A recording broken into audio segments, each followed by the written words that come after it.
Well, you know what, guys? This was supposed to be an informational discussion for parents and students across Connecticut who in just a couple of days are about to send their kids back to school amid a very uncertain public health environment with COVID and the Delta variant.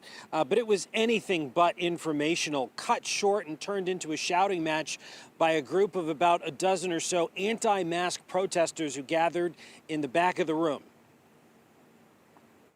I think my opening statement is that I'm here to listen. If I could ask that we could show a little decorum, I'm happy to, if there are any questions from the media, back into school with all of our students. So this roundtable started off okay. Cheshire Superintendent Jeff Salon asking the panel questions about mental health resources and how districts plan to use federal funding.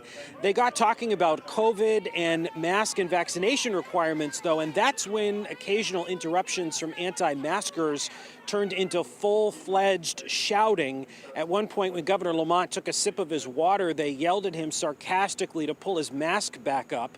They started shouting that we're living in Nazi Germany. Governor Lamont didn't say a word. He just got up, walked out, and was whisked away by his security detail as those anti-maskers continued their shouting in the parking lot, then getting into it with Cheshire State Representative Liz Lenehan, who's a vocal advocate for vaccination.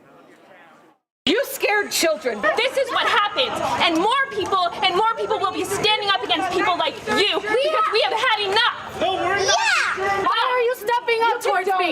You might want to back up, Liz. Don't you dare get in my face. And after the governor left here in Cheshire, he was scheduled to have an event in Hartford. So we caught up with him there, and here's what he had to say about what happened here. What I was surprised is seeing young mothers with two 7-year-olds, one in either hand, shouting vulgarities and being as rude as they were. I mean, we're all sitting there. We're trying to keep their kids safe. We're trying to do it in the best way we can possible. And it's not Connecticut. Now, the news media was also supposed to be able to ask questions here at this event, but nobody really stuck around for that. Those anti-maskers vowing to show up at every other one of the governor's public events